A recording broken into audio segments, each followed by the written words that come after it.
Shalom, salam sejahtera dan salam Katolik sejati untuk kita semua. Semoga Bapak Ibu, Saudara-saudari selalu dalam keadaan sehat dan senantiasa bersukacita tentunya. Amin. Amin. Baik Bapak Ibu, Saudara-saudari yang terkasih, pada kesempatan ini saya kembali mengajak kita untuk merenungkan sabda Tuhan, yang pada kali ini kita ambil dari Lukas bab 6 ayat 39 sampai dengan 42. Perikop Injil yang baru atau yang ingin kita renungkan ini berisi tentang 3 perumpamaan. Namun perumpamaannya sangat pendek, tidak seperti yang biasa kita dengarkan perumpamaannya dibuat seperti cerita dan lain sebagainya. Tetapi ini dibuat dengan sangat singkat oleh Yesus pada saat ia mengajar para muridnya tentang bagaimana orang menghakimi sesamanya. Perumpamaan pertama adalah pertanyaan kepada para murid, menurut Anda, dapatkah orang buta menuntun orang buta?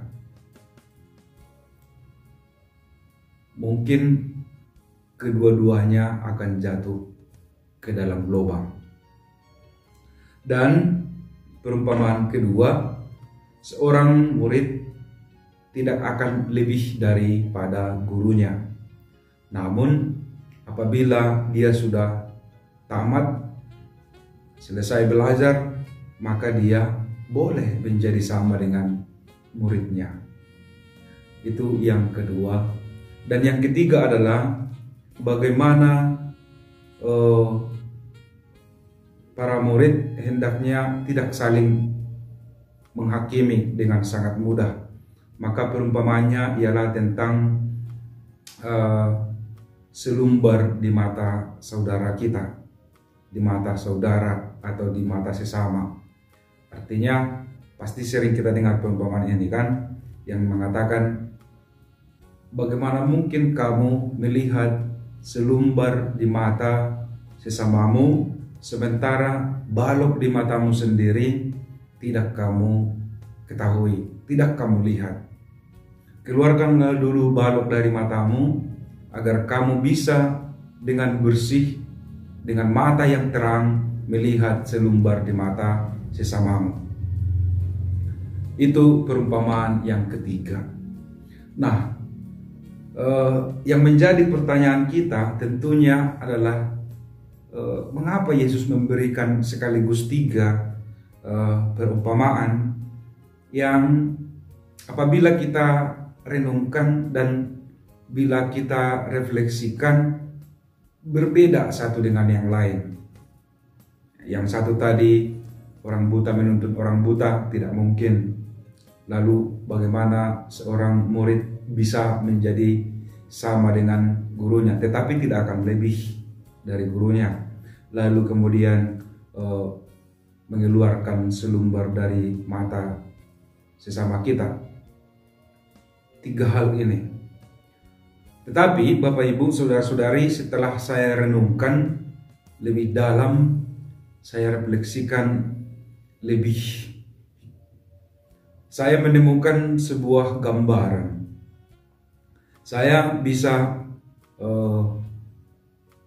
dalam permenungan saya membayangkan bahwa Yesus mau membentuk sebuah kelompok atau sudah dibentuk kelompok itu, yaitu ke-12 rasul.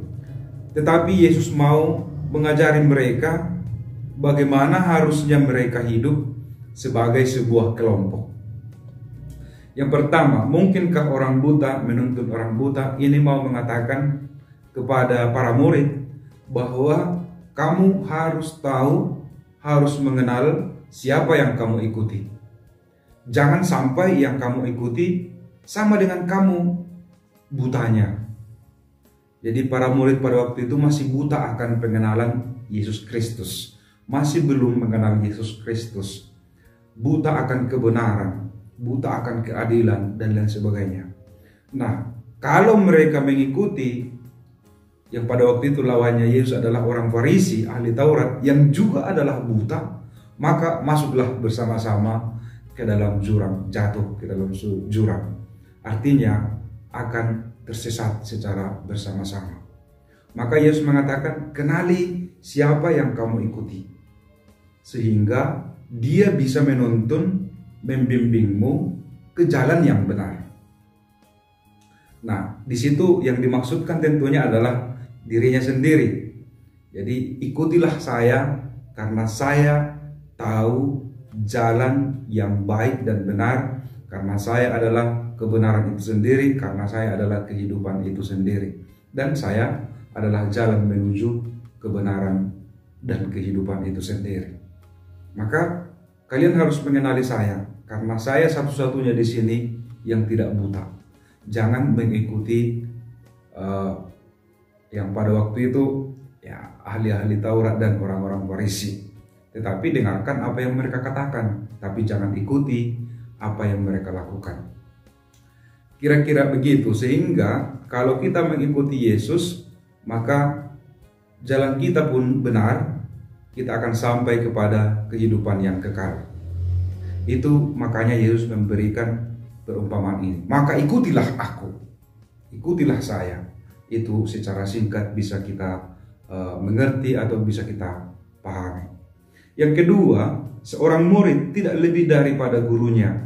Tetapi barang siapa telah tamat pelajarannya, maka ia bisa atau akan sama dengan gurunya. Ini yang dimaksudkan adalah Yesus sendiri sebagai guru. Dan kita semua atau para pendengarnya pada waktu itu di situ sebagai murid. Seorang murid tidak mungkin melebihi Yesus Kristus. Tidak mungkin. Baik dalam kasihnya, baik dalam perhatiannya, baik dalam cintanya, baik dalam pengorbanannya. Tidak mungkin para murid melebihi Yesus. Tetapi mereka sebagai sebuah kelompok harus sekolah, harus belajar untuk mengenali kehendak Allah di dalam diri mereka, untuk mengenali diri mereka sebagai murid Kristus, sebagai kelompok murid Kristus yang baru, yang senantiasa harus terarah pada keteladanan Yesus. Mereka harus saling support satu dengan yang lain, saling berbagi pengetahuan, pengalaman satu dengan yang lain, bersharing satu dengan yang lain, sebagaimana orang-orang yang kita ketahui sekolah. Maka pendidikan dalam kelompok itu harus ada, yaitu tentunya pendidikan spiritual yang mendekatkan mereka dengan Yesus, yang semakin membuat mereka semakin menuju kesempurnaan, sebagaimana Yesus sendiri adalah sempurna. Jadi harus jelas di dalam kelompok siapa yang diikuti supaya jangan tersesat. Lalu mereka harus mengadakan pelajaran sebagaimana murid dengan gurunya. Dan yang terakhir itu adalah tentang mengeluarkan selumbar dari mata sesama kita, dengan terlebih dahulu mengeluarkan balok dari mata kita sendiri. Ini mau mengatakan bahwa dalam kelompok ini tidak boleh ada orang yang munafik, tidak boleh ada orang yang berpura-pura, tidak boleh ada orang yang menegur tindakan perbuatan orang lain tanpa terlebih dahulu mengintrospeksi diri sendiri. Maka kelompok ini menjadi kelompok yang sungguh-sungguh menjalin relasi kebahagiaan satu dengan yang lain tanpa ada saling sakit hati oleh karena kemunafikan, oleh karena kepura-puraan. Maka jelas yang diikuti siapa, lalu apa pelajaran yang akan mereka kembangkan. Lalu kemudian bagaimana mereka saling membangun relasi satu dengan yang lain, yaitu tanpa adanya kemunafikan. Itulah dari ketiga perumpamaan ini, apabila kita menarik dengan satu garis, kira-kira mengapa Yesus memberi sekaligus 3 perumpamaan. Yang menarik ialah Bapak Ibu Saudara-saudari, jelas kita sudah mengikuti Yesus saat ini.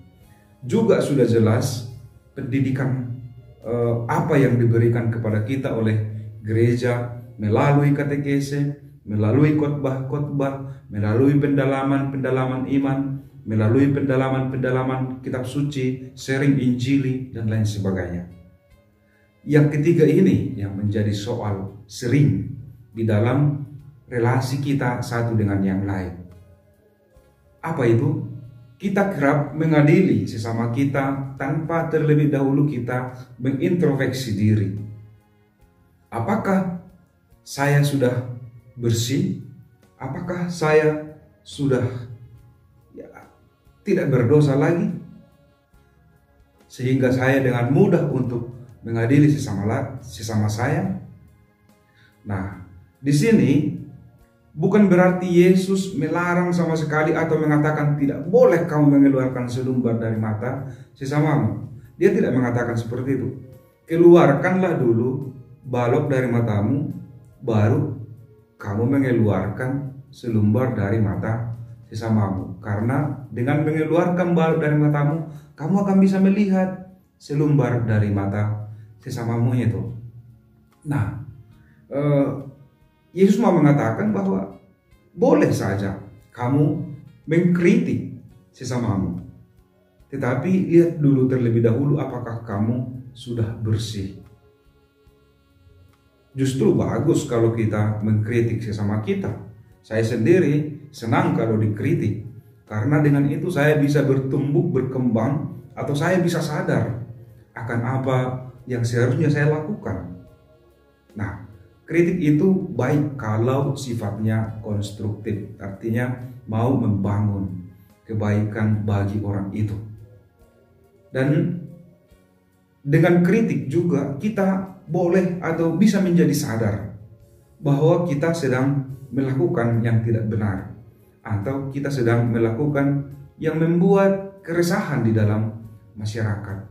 Ketika kita dikritik, maka selekas kita sadar, oh iya, benar juga yang dia katakan. Nah, ini juga penting karena berguna untuk mengingatkan kita kembali, ya, berguna untuk menyadarkan kita kembali. Tetapi kiranya jangan kita terlalu mudah mengkritik orang lain yang kemudian bersifat munafik. Apapun yang dilakukan orang itu, yang baik yang dilakukan orang itu, tetap salah di matanya. Nah, dia membantu temannya, sesamanya, malah yang lain yang dipikirkan. Lalu kemudian dikritik macam-macam, dan kritiknya destruktif, artinya menghancurkan orang itu. Ini tidak boleh, dan ini yang mau dimaksudkan oleh Yesus di dalam kelompok itu, dalam kumpulan itu tidak boleh ada satu sama lain saling menjatuhkan, satu sama lain saling menghancurkan, satu sama lain saling, itu tidak akan, kelompok itu tidak akan menjadi bersatu. Dia tidak akan menjadi bulat, akan tercerai-berai dan kemudian pecah begitu saja. Kehidupan pun di dalamnya tidak enak dan tidak bahagia. Maka para saudara-saudari yang terkasih, sekali lagi kita sudah tahu bahwa kita mengikuti Yesus. Mari kita belajar untuk mengenali Dia dari kitab suci, karena bulan ini adalah bulan kitab suci. Maka kita baca kitab suci kita agar kita semakin mengenali Yesus dan kita semakin mendekatkan diri kepadanya dan berusaha untuk meneladani Dia di dalam kehidupan kita. Dan terhadap sesama kita, sesama umat beriman, kita harus mengikis sifat kemunafikan dari dalam diri kita, dan tidak mudah untuk mengadili sesama kita tanpa terlebih dahulu mengintrospeksi diri, atau jangan juga kita menilai orang sesuai dengan ukuran kita, tetapi kita juga harus mengadili atau menilai sesama kita, mengkritik sesama kita dengan kritik yang konstruktif secara objektif, lalu kemudian berdasarkan etika moral yang telah digariskan oleh Yesus di dalam kitab suci. Apakah ada? Ada. Tegur dia 4 mata. Kalau tidak, tegur dengan 2 orang saksi. Kalau tidak, bawa ke jemaat. Nah, itu semua sudah diberikan atau diungkapkan oleh Yesus kepada kita dalam kitab suci, dalam Injil. Maka mari Bapak Ibu, saudara-saudari, kita memohon kepada Yesus agar Ia mencurahkan Roh Kudus, memberikan kebijaksanaan kepada kita, dan mari kita membaca kitab suci agar kita mengenali Yesus lebih dekat, dan lebih dekat lagi. Tuhan memberkati Bapak Ibu, saudara-saudari yang terkasih, sekarang dan selamanya. Amin.